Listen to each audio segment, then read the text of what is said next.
Good morning and welcome to another tutorial by moi. So here we go, we're going to do an octopus today. So you're going to need two silver plated forks. I like to use one with a nice pattern. It doesn't have to be this pattern, but it is better to have one with a nice pattern because you can use this as the octopus's head. So now you've got your two silver plated forks. We need to remove the heads. So get yourself some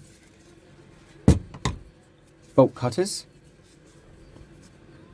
Remove the head of the first fork, just like so, and like this.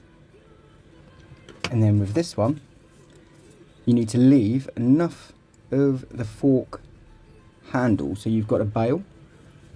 So I would say, you could measure this. There's only one thing in my life I've ever measured and I didn't like the results. So I stopped measuring things. So there you go, that looks about right. So now you have your two forks, which are going to be soldered together. But first, before we get to that point, what I like to do is just take a file, and see this bit here? Just take off any rough edges, make that nice and smooth. Now once you've got it to about there, I like to put a chamfer around the edge. So just put your file at an angle like this, so you see the top there. Just put it at a slight angle, removing that 90-degree corner, and you're just putting a face on there.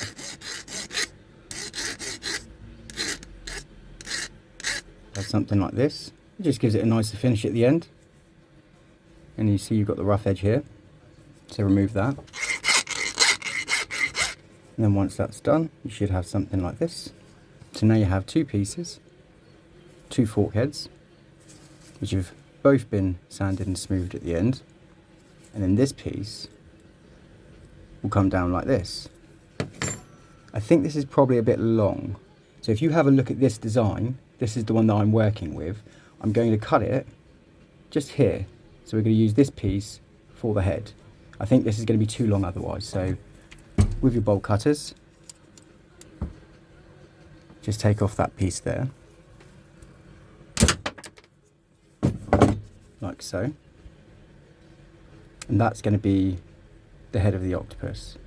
And again, I appreciate you may not have this exact design, but whatever design you do have, just have a look, see what you believe will look the best, and trial and error. You know, if it comes out and you're not completely happy with the result, then try again. And then with the last piece here, you want to do the same as you have with the prior two, and just take off that rough edge, just curve off the corners just to make sure they look a bit more realistic. And then once you're finished, you should have something like this, just something a little bit more refined. So I'm just using a standard fire block that I got off Amazon. I think this was about £14. So this is the gas that I use. And I get this from Amazon and I buy 3 bottles, and 3 bottles cost me around £35. Same here, I got this from Amazon. This was about £25. Let's get started. So start your torch and then bring it down to a very low flame, just like this. So you've got a flame, you can barely see it. And now, just start slowly working around your pieces, using that flame. Not getting too close, but equally not being too far away. Keeping the flame moving at all times, because the last thing you want is to be melting off the silver at this point. That's not what we're trying to achieve. We're just trying to anneal the metal so we can make it a bit easier to work with and get it dead flat, ready for soldering.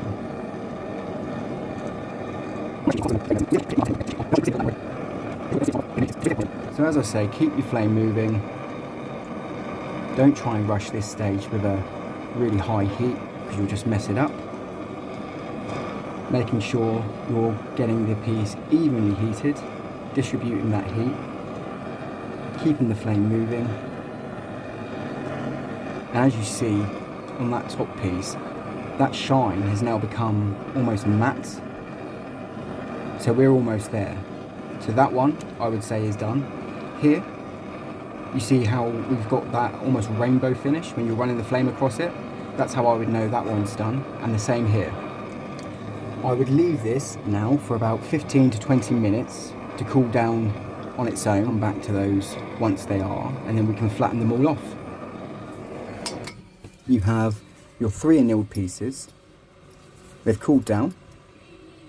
Please don't try and touch these before they've cooled down. You will burn your fingers. I know that from experience. Here we have plain water. Here we have safety pickle salts. This is what you need to mix in with the water. This is what it looks like. And if you have a read here, you need 50 grams per litre. In here is 1 litre, so we need 50 grams of this salt to go into here. It also says that it works at the temperatures of 30 to 80. This is an ultrasonic cleaner, but it heats up to 40. I know that's not as hot as it should go, but it's worked for me, and I haven't got a pickle pot as of yet, but it is on my list of things to get. If you do have a pickle pot, that will go up to the top end of the temperatures, but for me, I've just found that an ultrasonic cleaner works quite well. So, we've got our plain water in there. We need to add 50 grams.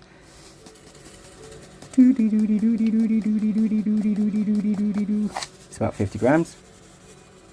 In it goes. I just let that run on a cycle to mix in and dissolve. Once that's mixed in and dissolved, now this has run through one cycle. The granules have dissolved and we're ready to go. The water is no longer cold. We've got our 3 pieces here, and we're just gonna put those into my ultrasonic cleaner with the pickling solution. I have it on its highest cycle, which is 600 seconds, which is 10 minutes, and I'll run this through twice. We finished our first cycle, so I'm gonna put it back on for another 10 minutes. The cycles are now complete, so what we can do is remove this out of our pickling solution and then take that and put it in some water, some clean water. Give this a nice rinse, and it's as simple as that. So now we have 3 annealed pieces which have all been pickled. So now we can move on to the flattening stage. So now you need to put your pieces onto a flat surface or an anvil. An anvil is obviously best, but if you don't have an anvil, you can still do this on a flat surface. I like to use a large rubber mallet. All we're doing is making sure that we're flattening these pieces off. So just give it a light tap. Oh yeah, that's nice and annealed. Just like this. And now we're going to have a much flatter piece, as you can see, to work with. Do the same with all of your pieces.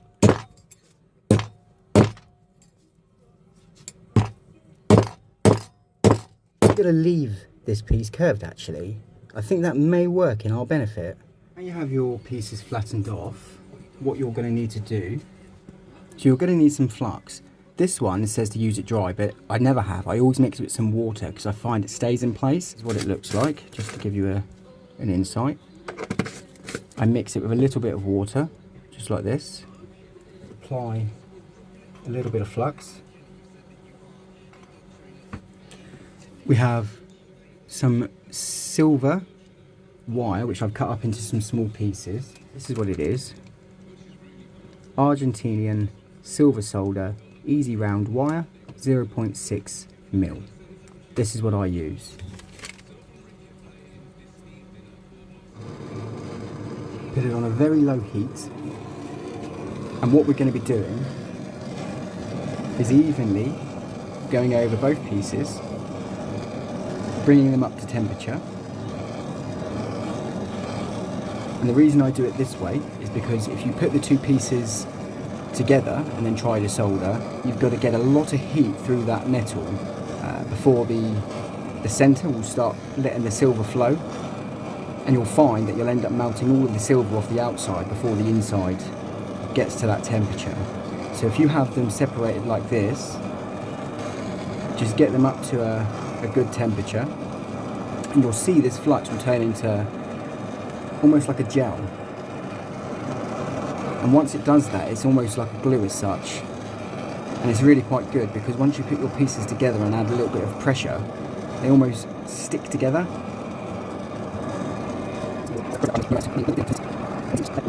As you can see, the silver's starting to ball up and flow with the solder. The other piece, as you can see, silver plating is starting to melt, which is what we want. We want these pieces to be similar temperatures, and you know they're similar temperatures if both the pieces have silver melting on them. With your pliers, just get hold of your piece, make sure that the silver's starting to melt, and then simply fold it over. Everything's still very much wet at the minute, so you'll have plenty of time to line this up to where you want. I just use the edge of my pliers, just like, and then what I like to do is with a piece of wire, I like to come through at the end and just really make sure that we're getting a good connection. So I just put an extra bit of silver through to make sure that we've got a good solid connection. So now I'm happy with that. I'm going to turn the heat off. Be very careful with this. This is very dangerous. I mean, silver melts at around 950, so you can imagine this piece is rather hot, and the last thing you want to be doing is putting your bare skin on it. So now we can cool this off. So I'm just going to get some water, drop that in, leave that again for a few seconds. Don't go straight in after it because it can still retain quite a lot of heat,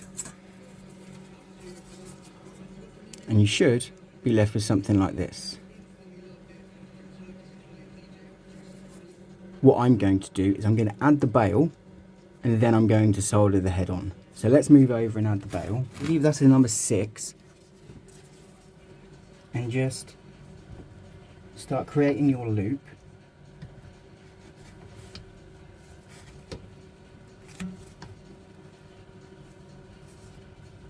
Which is going to act as your bail.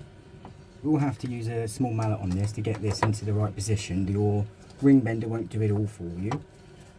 So now, after you've created your bail, or partially created your bail, you can move it down to your anvil again, and using a small rubber mallet, you can just tap that into place, just like so. Once you're happy with its placement, you can move on to go solder the head on. What I've discovered on my design is this has a slight bevel. You see that? So when I line up my piece to where I want the head, it rocks. So how we're going to get over that is just take your file and put a flat edge on the back. So like this, I've just filed the back flat, not all of it, just the piece that was causing the issue. With the head, we want it to sit flush to the body. The way to do that is to put a little curve at the top, turn it around, add a curve here, so you're essentially creating a shape like this to follow the shape of the body. So when you come to solder, it's a nice tight connection. And here on my fire block, I've just got a screwdriver and I've gouged a piece out so that can hold my bail without kicking this piece up. And then just like before, we get our soldering flux. We'll add some to the area that we're going to be soldering. The same wire as before, just cut some little pieces to solder with as before, using the same torch. turn it up to the lowest temperature, to about there. You can hear it, it's very, very low. You can barely see the flame. And you just have your pliers ready, because you're going to need those. Start slowly working both pieces, making sure that you're spreading that heat evenly.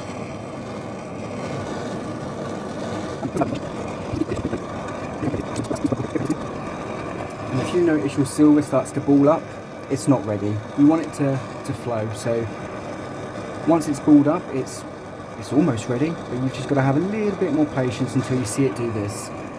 And now you've got a nice pool of silver to work with. This piece on the other side is the same temperature because the silver plating is starting to melt. You can see that's starting to become liquid also. So now you've got your two pieces at similar temperatures. You can get your pliers, and again, be very careful with this. Just hold on to your piece while still applying that heat. Turn it around and simply put it where you'd like and line it up, just like so.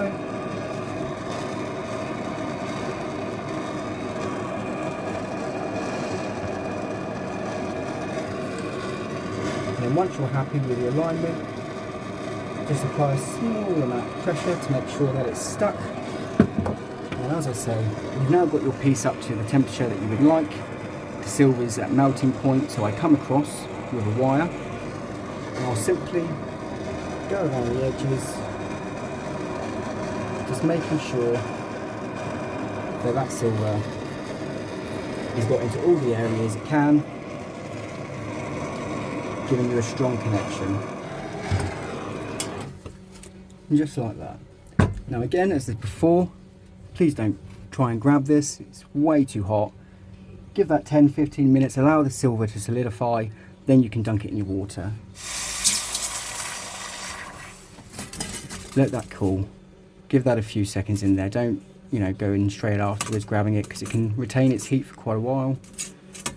And then you should have something like this. So now we're going to take this back over to our pickle solution, and I'm going to put this in for 2 cycles, and 2 cycles on this is 10 minutes per cycle, so it'll be 20 minutes total. So we'll set that to 600, put that in and let that do its thing. And this has nothing to do with this tutorial whatsoever, but make sure you're cleaning down your workspace in between. Okay, so now that's completed 2 cycles, we can take it out. And make sure you're wearing a set of gloves when you come to take that out, or use something to take that out. Don't get that on your skin. And then what I do is just give that a rinse in some clean water. Clean your fingers off as well, just to make sure you don't touch your skin later in time.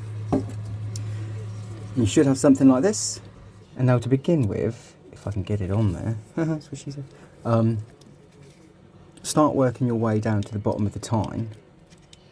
And then what I like to do for the first couple of tentacles is to bring them up quite high, and I'll go all the way around like this, bringing it past the body, and then here I'll just put the twist on like this, and then I'll do the same on the other side.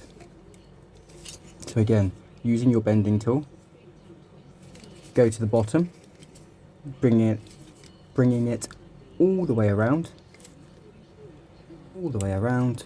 past the body, and then come up a little bit and go in the opposite direction.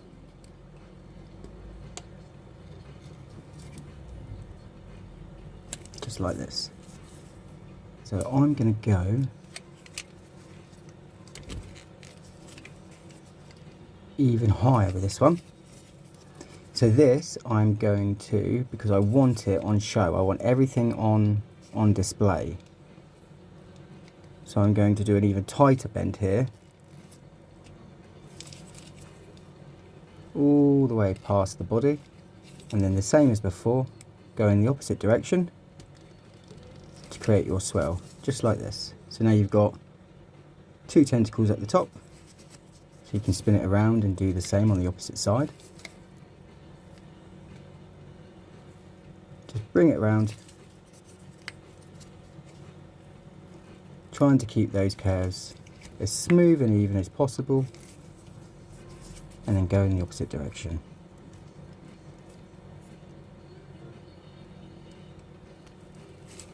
Just like this. So now we have 4 at the top, and what I like to do is use the other 4 to fill in this space here. So grabbing one of your center tines, you can bring this around, same as before, go in the opposite direction, creating a little swell, just like this. So I'm going to replicate that on the other side.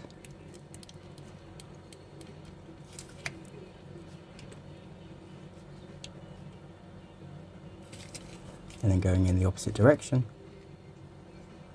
create a small swell, or a small half circle should I say, ready to be your swell, just like this.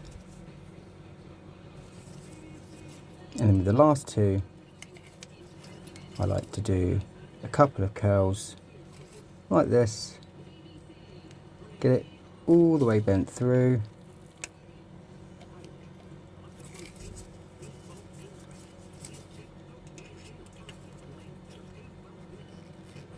replicating that on the other side, just like this. So you want to get a nice even bend, bringing it round, taking your time, get that little swirl on there, and just like this. So you should have something that replicates this somewhat. And now what I like to do is get your round nose pliers and start to refine your tentacles. So up here I like to put curls and twirls on mine, so I use the base of the plier. I start creating a circle just like so. I move down the base of the pliers, bringing it towards the top, and just tuck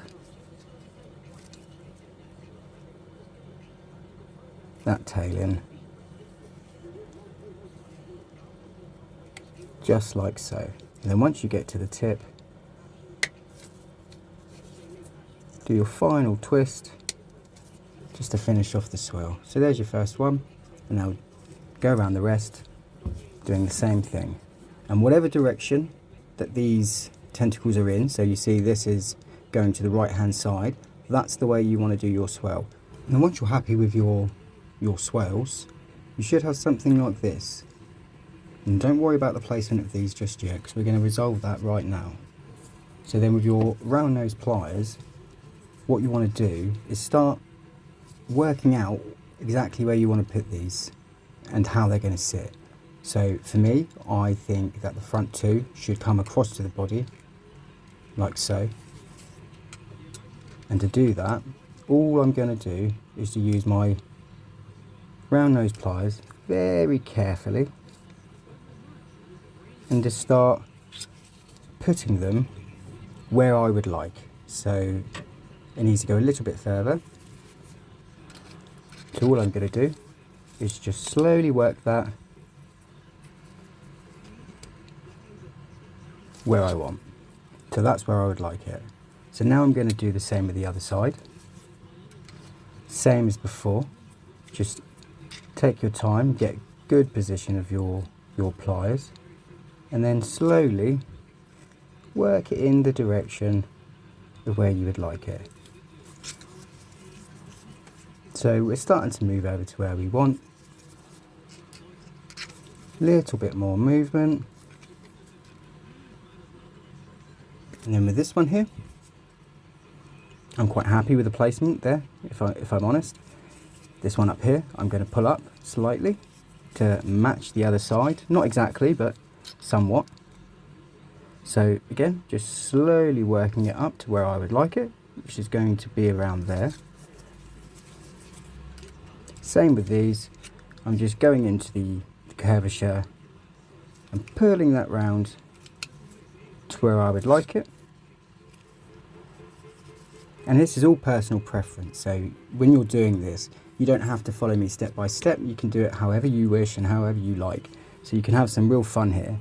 And then if you get to a point you think, oh actually, I think maybe this one going up here will look slightly better, give it a try, you know, experiment. You won't know unless you try. So we've got this. This is my finished design. Now using a round wheel or a flat surface, whatever you have available, just get yourself a small rubber mallet, lay your piece down, and then you can start slowly and gently getting the tines lined up, because essentially right now, as you can see, it's they're all over the place. So we're just trying to straighten up this design. This piece is sitting very nicely now. So this is where we're at this stage. Now we're going to go around and remove some of these tooling marks. So you can see here, like on the curves, the metal has raised and caused a little bit of damage. So I start off with 3000 grit sandpaper, and you can cut this into thin strips and thread it through, and that will get right into all of the details. So I go over the whole piece with 3000 grit sandpaper, again paying special attention to all of these details. And then once I've completed this step, I will do the exact same thing with 5000 grit sandpaper, moving up to 7000 grits, and then I would finish it with 10,000 grit sandpaper. And then once you've finished your sanding processes, you should be left with something like this. Go over with your polishing Dremel, making sure to get into all of the high detailed areas. And then once this is completed, just take a small bristle brush, some warm water, give it a good clean, and then use your preferred protection. So I use Silvo Tarnish Guard, and I will show you the finished result after this. There you go, and one finished octopus necklace. And if you've enjoyed this tutorial, I'd really appreciate it if you could like and share. Remember to follow if you'd like to see more tutorials. I seem to be adding new ones every other day at the minute, but I guarantee at least one a week.